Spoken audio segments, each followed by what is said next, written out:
하겠습니다. 네, 오직 예수님, 예수 그리스도의 은혜와 평강이 있을지어다. 네, 아멘. 성삼일체 하나님께 감사와 경배와 영광을 돌려드립니다. 네, 오늘도 예수님을 전합니다. 창세기 말씀을 가지고 말씀을 오늘 전하는데요. 모세오경의 첫 번째 책입니다. 모세오경의 첫 번째 책이에요. 그런데 모세오경이 지어졌을 때의 그 배경을 생각하면 아주 기가 막힌 책입니다. 여러분, 하나님의 이름을 아는 사람 있습니까? 하나님의 이름. 이 세상에는요, 하나님의 이름을 아는 자는 한 명도 없습니다. 하나님이 하나님의 이름 아니에요? 아니에요. 네, 형용사 같은 거예요. 하나님, 유일하신 분, 창조주, 그런 뜻을 갖췄지 하나님의 이름은 아무도 알지 못합니다. 그 이유는 제가 저번에 말씀드렸는지도 모르겠어요. 하나님의 이름을 안다는 것은, 이름을 부른다는 것은 그 사람을 소유한다는 의미거든요. 하나님은 누구도 소유할 수 없는 스스로 있는 자이기 때문에 하나님은 우리에게 이름을 알려준 적이 없었어요. 그런데 이스라엘 백성들이 처음에 이집트에서 애굽 생활할 때 하나님이란 존재는 알고 있어서 자기들을 가나안 땅으로 인도하실 어떠한 신이 있다는 것은 인지하고 있었지만 그 신이 누군지 전혀 알지 못했어요. 이집트에 여러 가지 신이 있죠.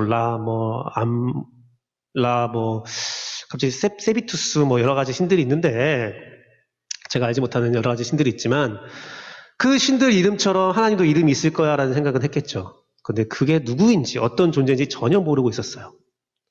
구원받는 직전에도 몰랐어요. 직후에도 몰랐고요. 지금도 몰라요. 하나님이라는 이름은 아무도 몰라요. 우리가 하나님이라고 부르는 그 발음도 그게 정확한 발음인지 아무도 몰라요. 왜냐하면 성경 히브리어는 끊겼던 말이거든요. 끊겼다가 오늘날 새롭게 로젠타 스톤을 통해서 하나씩 찾아갔던 그런 말들이거든요. 이게 우리가 지금 발음하는 것이 그 당시에 정말 이렇게 발음했느냐? 아무도 몰라요. 그런 찰나에 모세는 답답하죠. 이스라엘 백성을 인도해야 되는데 이스라엘 백성이 야, 우리를 인도하는 하나님이 누구야? 라고 물었을 때 대답할 길이 없는 겁니다. 그래서 그것이 모세의 가장 큰, 부르심 받았을 때의 가장 큰 걱정거리였죠. 근데 하나님은 스스로 인자라고 말씀하시면서 모세가 이스라엘 백성을 인도할 때 모세오경의 말씀을 허락하십니다. 창세기, 출애굽기, 레위기, 민수기, 신명기까지 허락하세요. 그러면서 하나님이란 존재가 어떤 존재인지 또 하나님을 어떻게 섬겨야 하는지 모든 것들이 신앙에 담겨져 있는데 저는 구약에서 가장 좋아하는 말씀을 뽑으라면 창세기입니다. 그리고 신약에서 뽑으라면 에베소서 말씀을 뽑고 있는데 그러면 에베소 창세기 중에서 뭐가 더 좋으시냐? 규배 목사님 취향에는 뭐가 더 좋냐? 전 창세기예요. 왜냐면 창세기에는 정말 무궁무진한 무슨 보물섬을 찾는 듯한 느낌? 금광을 찾는 듯한 느낌이 들어요. 그냥 단순한 이야기가 아니라 그 안에 담겨있는 신학적인 명제와 여러 가지 내용들을 간추려보고 파면 팔수록 더 은혜 받으면 은혜 받을수록 더 연구하면 연구할수록 무궁무진한 역사가 막 드는 거예요. 신학적 의미를 발견하는 거예요. 쾌감을 느끼고 아주 정말 짜릿함을 느끼면서 말씀을 연구하는데 그 중에 하나를 여러분과 오늘 나누려고 합니다. 네, 오늘 본문은 여호와 하나님께서 인간에게 첫 번째 주었던 선물을 말씀하고 있어요. 에덴 동산이라는 것을 우리에게 처음에 주셔요. 그런데 그 에덴이라는 것이 어떤 의미가 있느냐? 오늘은 좀 그림을 그리겠습니다. 네. 이쪽으로 좀 가면 보이나? 자, 그렇죠. 에덴이라는 동산을 만들었어요. 동산인지 어떤 땅인지는 우리는 알지 못하지만 어쨌든 에덴이라는 동산을 만들었다고 기록되어 있고요. 그 에덴은 뜻은 무엇이냐면 기쁨이란 뜻이 있어요. 평화, 그런 여러 가지 좋은 의미들이 담겨 있는 건데 저는 이 단어에서 하나의 유추한 하나님의 뜻을 우리가 말씀하고 있는 건데 우리가 평안하기 위해서 우리가 기쁨을 얻기 위해서 도대체 이 에덴을 통해서 우리가 그 기쁨과 평안에 다가갈 수 있다라고 저는 생각을 해요. 그렇게 믿어요. 그래서 에덴에 담겨있는 창세기에 담겨있는 그 질서를 우리가 발견하고 그 안에 있는 하나님의 뜻을 발견하면 우리의 삶에 기쁨이 넘칠 수 있다는 겁니다. 제가 말씀을 전달할 때 저번 주에 복음에 대해서 말씀을 하고 그 다음 게 원래 우리 안에 평안을 주신다, 하나님께서 주신다라는 말씀을 작년부 설교에서 한번 했었어요. 평안을 주신다라는 것. 그 평안을 그러면 우리가 어떻게 얻을 수 있느냐가 바로 오늘 주제예요. 그 평안은 바로 이 에덴을 통해서 우리가 그 비밀을 알아가자. 그래서 오늘 제목이 에덴 동산의 나무로 본 기쁨의 비결이에요. 나무로 본 기쁨의 비결. 그 첫 번째는 이 나무에 세 가지가 있었죠. 우선 잘 알고 있는 두 가지 나무를 그려보겠습니다. 에덴 동산에 하나님께서 창설하시고 중간에 생명나무와 선악을 알게 하는 나무를 주셨어요. 첫 번째는 동산 가운데 생명나무가 있다는 겁니다. 생명나무. 그 생명나무는 무엇입니까? 바로 예수님이시죠. 생명의 예수님께서 우리의 삶의 중심에 있는 우리의 삶의 영역에 이 에덴 동산을 삶의 영역으로 본다면 그 마음의 중심에 그 삶의 중심에 생명나무가 있어야 된다는 거예요. 생명나무. 그것이 에덴이라는 겁니다. 생명나무는 바로 예수님. 예수님. 여러분은 예수님이 삶의 중심에 있습니까? 그걸 한번 고민해 보세요, 오늘은. 자, 제가 구약에서 여호와라는 것은 예수님으로 많이 상징되어진다라고 제가 말씀을 드린 적이 있어요. 그러면 오늘 말씀을 예수님으로 한번 생각한다면 여호와 하나님이 동방의 에덴을 창설하시고 그냥 지금도 상징적으로 우리가 해석하자면 이겁니다. 예수님께서 우리에게 기쁨을 주시는데 예수님께서 먼저는 생명나무와 선악을 알게 하는 나무를 그 동산 가운데 두셨다라는 거예요. 예수님을 여러분이 소유할 때 우리는 기쁠 수 있습니다.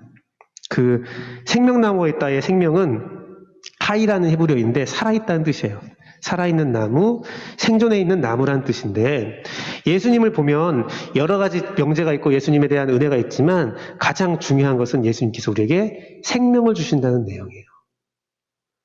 죄로 인해서 죽을 수밖에 없던 우리를 살리신 분이 바로 예수님입니다. 그러면 우리가 예수님이 없다면 우리는 어떤 존재예요? 죽어있는 존재예요.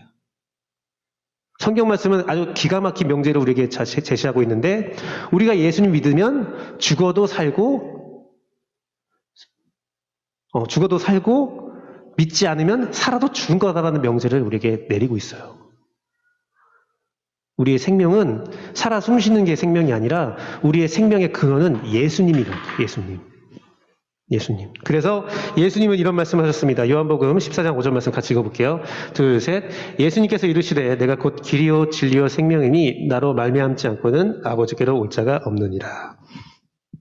말씀을 읽을 때 한 가지 팁을 좀 드리자면 저는 예수, 성령이란 단어에 님자를 꼭 붙여요.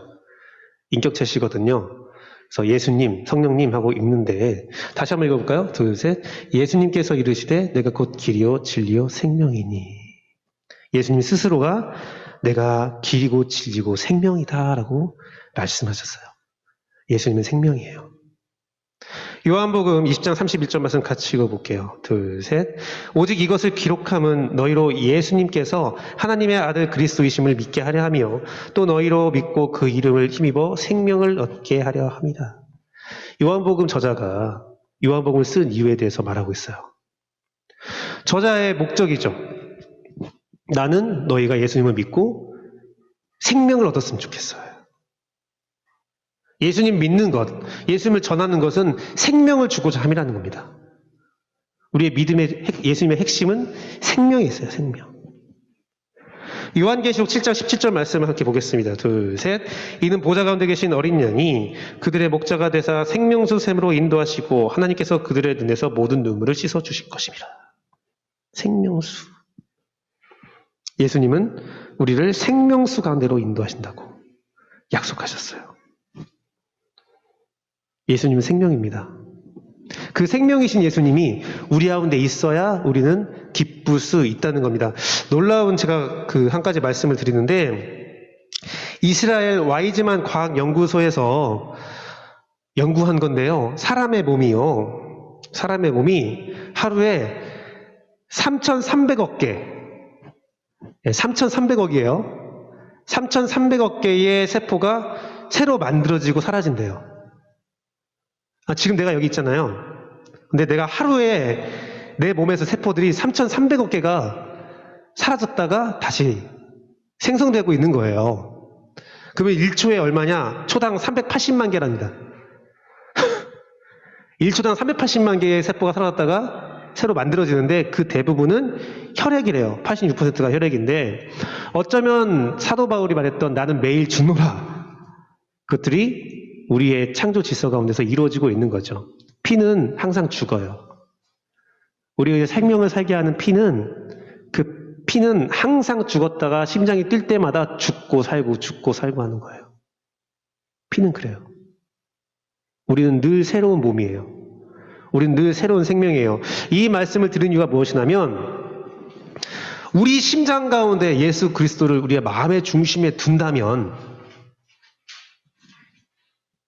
정말 1초마다 우리는 과거의 것은 지나가고 새로운 존재가 되는 거예요. 우리의 피는 늘 새롭거든요. 옛 과거의 피는 죽고 새로운 피가 우리가 살아나는 거죠. 저는 이 연구 자료를 보면서 저는 이런 말을 하고 싶은 거예요. 우리들 예수의 생명으로 삽시다. 우리 늘 과거의 것들은 죽여버리고 예수의 새로운 생명으로 삽시다. 우리는 그렇게 할 수 있습니다. 왜? 1초 전에 나는 이미 380만 개의 세포가 사라지는 거거든.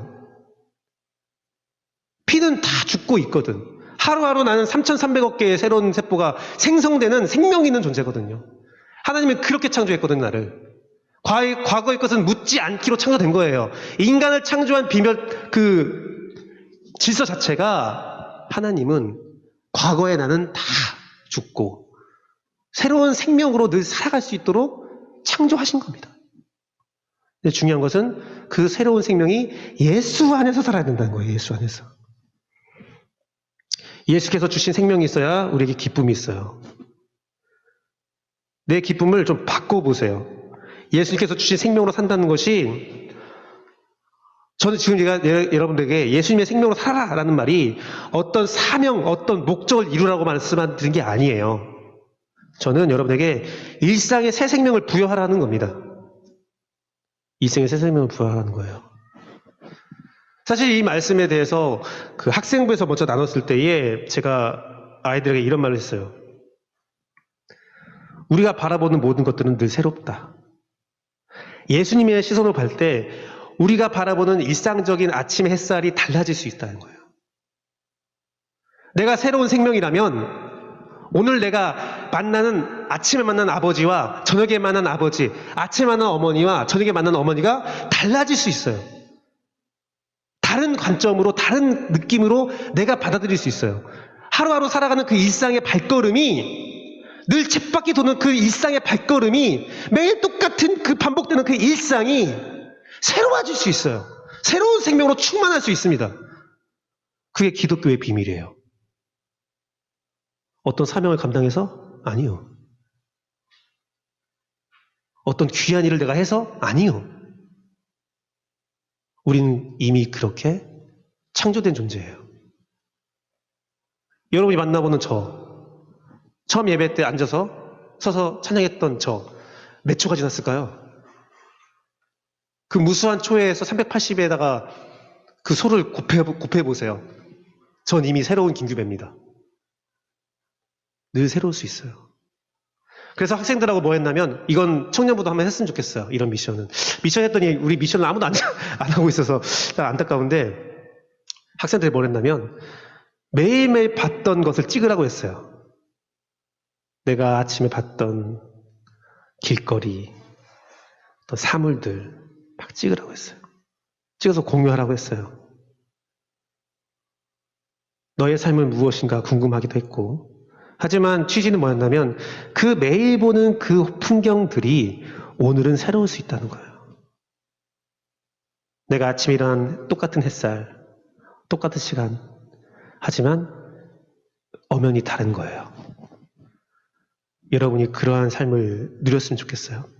나의 친구, 나의 부모, 내가 만나는 것, 나를 감동하게 하는 것, 날 슬프게 하는 것, 날 외롭게 하는 것, 날 기쁘게 하는 것, 달콤한 것, 쓸쓸한 것, 그 모든 것들이 예수의 생명으로 새로워지길 바랍니다. 다른 감격으로 사세요. 같은 감격으로 살지 말고 정말 다른 감격으로 새로운 생명으로 살아가십시오. 그럴 때 우리가 에덴에 사는 거예요. 기쁨 가운데 사는 겁니다. 에덴 동산의 나무로 본 기쁨의 비결, 그 첫 번째는 동산 가운데 생명나무가 있다. 내 삶의 중심에 예수님의 새로운 생명으로 새롭게 맞이하라는 겁니다. 두 번째는 에덴 동산 나무로 본 기쁨의 비결, 첫 번째는 동산 가운데 생명나무가 있다. 예수께서 주신 생명에 중심된 신앙생활을 해라. 두 번째는 동산 가운데 선악을 알게 하는 나무가 있다. 그것은 바로 성령님의 판단이 내 삶의 중심이 되라는 겁니다. 선악을 분별하는 나무예요. 선악과가 아니에요. 선악과는 원래 성경에 없는 단어고요. 선악을 알게 하는 나무의 실과예요. 제가 한참 성경을 가지고 영어 공부를 할 때 NIV 막 뒤졌을 때 하루는 궁금한 거예요. 선악을 알게 하는 선악과의 단어가 뭘까 했더니 그냥 선악을 알게 하는 나무로 돼 있어요. 나무의 실과, 열매로 돼 있어요. 선악을 분별하는, 알게 하는. 이 알게 하는이라는 단어는 다트라는 단어인데요. 지식이라는 뜻이 있고 이해라는 뜻이 있고 그 하나님의 지식이라는 뜻이 있어요. 특별히 하나님의 지식이라는 뜻이 있는데, 그러니까 선악을 알게 하는 동산 가운데 선악을 알게 하는 나무가 있다. 이것은 선악을 알게 하는 지혜, 지식, 하나님의 선과 하나님의 악이 무엇인지를 알게 하는 내용이 있다라는 거예요. 고린도전서 2장 13절에서 14절 말씀 보면 우리가 이것을 말하거니와 사람의 지혜가 가르친 말로 아니하고 오직 성령님께서 가르친 것으로 하니 영적인 일은 영적인 것으로 분별한다라고 해서 분별은 성령님이 하시는 거라고 사도 바울은 분명히 성경에서 선포하고 있습니다. 여러분 삶의 선과 악의 기준은 누가 세워요? 성령님이 세우는 거예요. 성령님에 속한 것은 선한 것이고 성령에 속하지 않는 것은 악한 거예요. 내 기준이 아니에요. 인간의 법적 기준이 아니라 성령의 생명의 법이 우리가 무엇이 선하고 무엇이 악한지를 우리에게 알려주고 있습니다. 그래서 고린도전서 2장 14절에서는 육에 속한 사람은 하나님의 성령님께서 하는 일들을 받지 않는다고 되어 있어요. 이런 것들은 영적으로 분별된다. 그러니까 여러분이 신앙생활하면서 기쁨의 신앙생활을 하기 위해서는 성령님의 분별함을 받아들여야 되는 거예요. 성령님이 분별한 대로 늘 기도하며 그것을 따라 살아야 되는 거죠. 예수님은 우리에게 약속하셨습니다. 보혜사 곧 아버지께서 내 이름으로 보내실 성령, 그가 너희에게 모든 것을 가르치고 내가 너에게 말한 모든 것을 생각나게 할 거다라고 했는데, 예수님께서 우리에게 성령님을 보내시고 그 성령님이 우리를 인도하신다는 말씀이에요. 인도하는 말씀이에요. 이 말씀 같이 읽어볼까요? 16장 13절 말씀 같이 읽겠습니다. 둘, 셋. 그러나 진리의 성령님이 오시면 그가 너희를 모든 진리 가운데로 인도하시리니 그가 스스로 말하지 않고 오직 들은 것을 말하며 장래일을 너희에게 알리시리라. 성령님이 우리를 인도하실 거다. 성령님이 하시는 것은 우리를 인도하는 거예요. 근데 우리가 성령님에 대해서 좀 많이 오해를 하거든요. 막 은사적인 부분, 막 기적 같은 부분, 그 모든 것들이 성령님이 하시는 일이 맞는데 그게 성령님의 중심된 사역이 아닌 거예요. 성령님의 목적은 뭐예요? 우리를 인도하는 거예요. 그럼 우리가 성령님의 인도함을 받는다면 어떠냐? 우리에겐 기쁨이 있을 수 있는 거예요. 이 에덴을 빼앗겼을 때 어땠어요? 하나님이 시킨 대로 하지 않았기 때문에 에덴에서 추방당하잖아요. 성령님이 우리를 인도하신 대로 한다면 우리는 삶을 기쁘게 살아갈 수 있습니다. 내비게이션 원리라는 게 있어요. 그 알뜰신잡이란 그 프로에서 한번 나왔던 언급되었던 이야기인데, 알뜰신잡이라는 프로그램은 오늘날 뭐 지성인들이 모여서 아주 사사로운 아주 사적인 이야기들을 막 나누면서 우리가 그걸 재밌어하고 즐거워하잖아요. 거기에 내비게이션 원리가 나왔었는데, 내비게이션 원리에서 내비게이션 그 길을 지도를 하기 위해서 인공위성 몇 개가 필요한지 아세요? 인공위성이요, 우리가 그 핸드폰으로 보는 내비게이션을 위해서 필요한 인공위성 개수가 3개예요. 3개. 내 위치를 파악하기 위해서 필요한 게 인공위성 3개가 필요하고, 그 가운데서 또 우리가 최적 장소를 찾기 위해서 또 인공위성 1개가 필요해서 내비게이션에 사용되는 인공위성 개수는 4개입니다. 그 말을 하자 유시민 작가가 이런 말을 했어요. 내가 뭔데, 내 존재가 뭔데 인공위성 4개가 나를 항상 지켜보고 있는 것인가? 요즘 내비게이션은 굉장히 발달했더라고요. 내 운전 습관, 뭐 여러 가지 것들을 고려해서 AI가 최적의 장소를 가르쳐 주기도 해요. 근데 제가 유튜버를 보다가 재밌는 걸 봤습니다. 뭐냐면 내비게이션이 인도하는 것이 빠를까? 아니면 사람이 알고 있는 길이 더 빠를까? 결과가 뭔지 아세요? 결과는 허무했습니다. 모른다였어요. 거의 비슷비슷하다. 그런데 재밌는 것은 우리의 일상생활 가운데서 내비게이션 따라가는 게 더 빨라요, 사실은. 내가 알고 있는 길, 골목골목길을 알고 있어서 더 빨리 갈 수도 있겠지만 내가 모르는 길을 갈 때는 내비게이션 따라가는 게 훨씬 더 빨라요. 헤매지 말고 내비게이션 밟는 게 좋아요. 근데 굳이 내비게이션 말할 때 옆에서 조수석에 앉은 사람이 굳이 이상한 길을 가르쳐줄 사람이 있어요. 운전하다 보면 내비게이션 따라가는데 옆에서 야, 그 길 아니야. 내가 잘 알아. 이쪽으로 가. 막 왼쪽입니다. 야, 오른쪽으로 하니까 오른쪽으로 하라고 해서 가면 막 헤매요. 내비게이션 숫자는 계속 올라가죠. 도착 시간이 계속 올라가요. 굳이 안 듣는 사람이 있어. 그리고 도착하면 나 때문에 왔다고 말하는 사람이 있는데 이게 성령님께서 우리를 인도함과 비슷해요. 인생을 내가 알고 있다고 생각해요. 성령님께서 선악을 분별해서 어떤 우리를 인동이성 4개보다 더욱더 발달된 하나님께서 모든 걸 다 알고 계신 하나님께서 우리를 실시간으로 관측하시고 천국에 가는 그 길을 아주 가장 최적의 장소 코스로 인도하고 있는데 굳이 그 말을 안 듣는 사람이 있어. 내가 더 잘 알아 하는 사람이 있어요. 그러지 마세요. 그러면 인생이 고달퍼요. 성령님을 따라서 살아가는 여러분 되십시오. 하나님은 우리의 머리털까지 세신다 하셨어요. 목사님, 그러면 성령을 따라서 사는 것이 무엇입니까? 우선은 성령님께서 나와 함께 있다는 것을 믿어야 되고요. 인지해야 되고요. 그것은 다음 주 말씀에 전달해 드리겠고요. 그 다음에 성령 충만한 삶이 어떤 건지, 내 인생의 결과가 무엇인지를 알아야 되거든요. 그건 다 다음 주에 성령 충만해서 말씀을 전할 거고요. 제가 지금 말씀드릴 수 있는 것은 늘 기도가 앞서야 된다. 내가 정확히 알고 있는 길도 기도하고 행하셔라. 그리고 그 결과에 대해서 감사하셔라.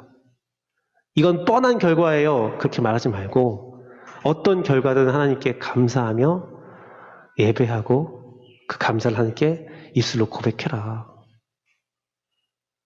제가 말하는 거예요. 성경이 말하는 거예요.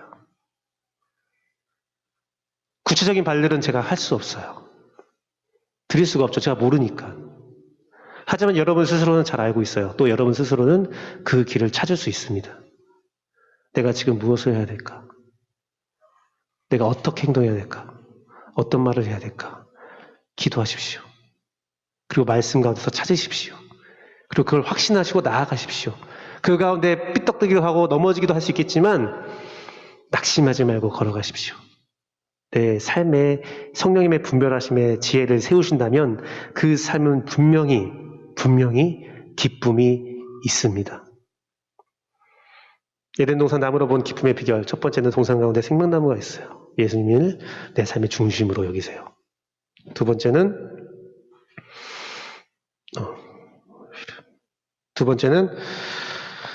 선악을 알게 하는 나무가 있어요. 성령님의 분별함, 성령님의 판단을 내 중심에 세우세요. 마지막은 아름답고 먹기 좋은 나무를 나게 하신다고 했어요.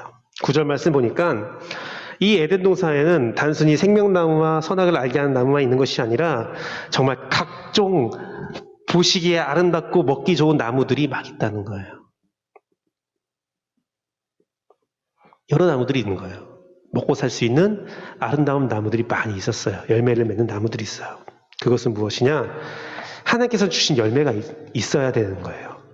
우리가 기쁘기 위해서 예수님의 생명의 마음의 중심으로 받아들이고 성령님의 인도하심을 따라 살아가는데 그 삶의 열매가 없으면 어때요? 불행해요. 씁쓸해요. 열매는 굉장히 중요합니다.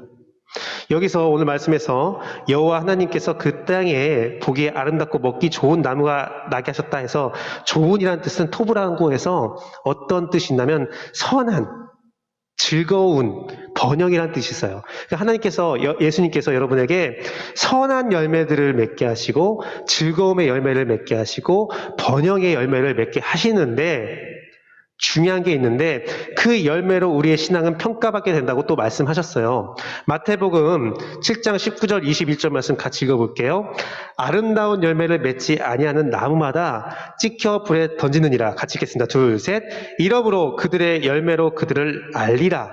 나더러 주여 주여 하는 자마다 다 천국에 들어갈 것이 아니요 다만 하늘에 계신 내 아버지의 뜻대로 행한 자야 들어가리라. 열매로 우리가 천국에 들어간대요. 열매가 없으면 우리는 기쁠 수가 없습니다. 또한 갈라디아서 5장 22절에서 25절 말씀 보니까 오직 성령님의 열매는 사랑과 희락과 쭉쭉 나오죠. 9가지 성령의 열매가 나와요. 즉 무엇이냐면 예수님께서 말씀하신 열매는 성공의 열매가 아니에요. 우리 기독교가요 많이 이상하게 된 것이 열매를 성공, 번영이라고 우리가 해석을 해서 이상한 가치관들을 우리에게 부여줬어요. 예수님 믿는 사람은 잘 될 거야. 그 잘됨의 끝은, 잘됨의 내용은 구원이에요. 천국이라고요. 지난주에 제가 기사를 봤는데 어떤 기사였냐면 지인자매 보고 얘기하니까 두 번 얘기하고 세 번 얘기하는 것 같아. 알고 있어도 새롭게 받아들이기 바랍니다. 어떤 기사였냐면 크리스찬 투데이에서 했던 기사인데 성경대로 살면 성공할 수 있느냐? 그 질문이었어요. 그 질문의 40.3%인가가 성경대로 살면 성공할 수 없다라고 기독교 청년들이 주장을 했습니다. 말했습니다. 저는 그 대답이 이상하지 않았어요. 그 대답은 전혀 이상하지 않아요. 당연히 성경대로 살면 이 세상에서 성공이 어렵지. 성경대로 살아서 이 세상에서 성공할 수 있다고 생각해요? 맨날 버리고 양보하고 사랑하고 성경대로 살아서 성공할 수 있다? 100% 실패합니다. 근데 제가 놀랐던 것은 뭐냐면 그런 질문 자체였어요. 어디 성경에 성경대로 살면 성공한다는 말이 있어요. 질문 자체가 이상한 거야, 그건. 그런데 우리가 그런 가치관들을 가지고 있는 거죠. 저는 오늘 말씀에서 열매에 대한 이야기를 다른 이야기를 할까 생각 중에 있습니다. 제가 오늘 할 때 열매가 있어야 행복하다 하면 대부분 생각한 것이 전도를 많이 하라는 건가? 내 삶에 어떤 일이 있다는 건가? 아니요. 그게 아니라 인격의 열매를 맺으세요. 성령의 9가지 열매, 인격의 열매거든요. 관계의 열매거든요. 그걸 맺으라는 겁니다. 또한 예수님께서 하셨던 말이 이거 아닌데 로마서 말씀 같이 볼게요. 녹색 부분만 읽게요. 22절 말씀을 읽게요. 둘, 셋. 그러나 이제는 너희가 죄로부터 해방되고 하나님께 종이 되어 거룩함에 이르는 열매를 맺었으니 그 마지막은 영생이라. 성경이 말하는 열매는 딱 한 개예요. 인격적인 열매도 있지만 그 궁극적인 열매는 영생이거든요. 천국이거든요. 자, 그러면 여러분 삶의 열매를 생각해 봅시다. 말씀을 맺도록 하겠습니다. 말씀을 들으면서 내 인생에 기쁨이 있으려면 예수님이 있어야 돼라는 거는 너무나 많이 들어서 알고 있죠. 여러분이 앞에 앉았으면 제가 여기까지 나올 필요가 없었는데 예수님이 있으면 우리 안에 기쁨이 있어요. 믿으십시오. 두 번째로 성령님이 인도하시면 우리 마음에 삶의 기쁨이 있죠. 그래서 여러분이 기도하고 성령대로 살아야죠. 성령님이 인도하시면서 살아야죠. 오케이, 아멘 할 수 있어요. 마지막 열매는 제가 정말 고민을 많이 했던 겁니다. 그래, 열매가 있어야 되는데 내 삶에 열매가 있느냐? 정말 많은 고민을 했어요. 전도도 잘 되지 않는 것 같고 내 삶이 조금 어려운 것 같고 그렇게 쉽게 돌아가지도 않고 했는데 이런 생각이 퍼뜩 들더라고요. 내 삶의 열매가 많으면 행복할 수 있죠. 어떤 성과가 있으니까 더 열심히 할 수 있고. 근데 그 열매를 많이 맺었는데 결론적으로 내가 천국에 가지 못한다면 그 열매가 의미가 있을까? 여러분 삶의 열매의 가장 큰 열매, 가장 꼭 맺어야 되는 열매가 뭔지 아세요? 여러분 자신의 구원이에요. 여러분 자신의 구원이 있다면 여러분은 기쁠 수밖에 없어요. 다른 열매들은 우선은 번외로 놓자고요. 같이 천국 가면 좋죠. 하지만 중요한 것은 여러분이 천국 가는 거예요. 그걸로 만족하세요. 그 열매로 만족하세요. 그 열매로 만족하니까 다른 열매도 맺어지는 거예요. 내가 우울하고 짜증나고 열매가 안 맺어서 막 짜증이 나는데 야 예수 믿어 하면 예수 믿겠어요? 같이 천국 가자. 네가 천국 가야 내가 천국 간단 말이야. 그러면 믿겠어요? 그런데 반대로 내가 천국에 있는 거야. 내 삶의 열매로 내가 기쁜 거야. 그러면 여러분을 보면서 천국이 궁금해하는 사람이 생겨요. 열매는 또 다른 열매를 맺습니다. 저는 오늘 말씀을 맺으면서 여러분에게 이 말씀을 드리고 싶은 거예요. 여러분이 어떠한 삶을 살았든 어떠한 인생을 살았든 여러분이 천국 가는 그 여정에 서 있다면 여러분은 열매를 맺고 있다라는 거예요. 내가 한 명도 전도하지 못했어. 괜찮아. 정말 괜찮아요. 친구 초청잔치가 있는데 난 데려올 친구가 한 명도 없어. 괜찮아.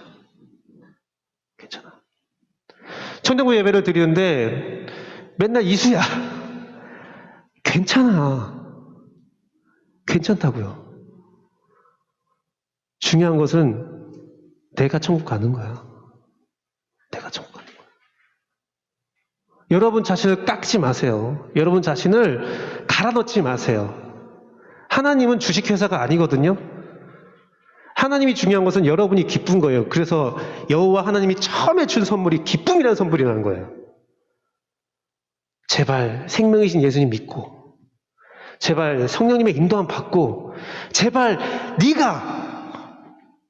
네가 열매라는 사실을 기억해서 그걸로 살아라. 기쁘게 살아라. 그게 제가 창세기 1장에서 찾았던 진리입니다. 사랑하는 청년 여러분, 우리는 기쁠 수 있어요. 왜? 내가 열매니까. 우린 기쁠 수 있어요. 왜? 내가 지금 기도하고 있으니까. 우린 기쁠 수 있어요. 왜? 내가 지금 예수님 믿으니까. 세상이 그 사실을 부정해도 부인해도 여러분 기쁠 수 있어요. 기뻐야 해요. 여러분 열매라는 사실을 절대 잊지 말고 마지막 주님이 오시는 그날까지 천국에서 만나는 귀한 열매가 있기를 기도합니다. 이렇게 함께 찬양하고 기도하겠는데요.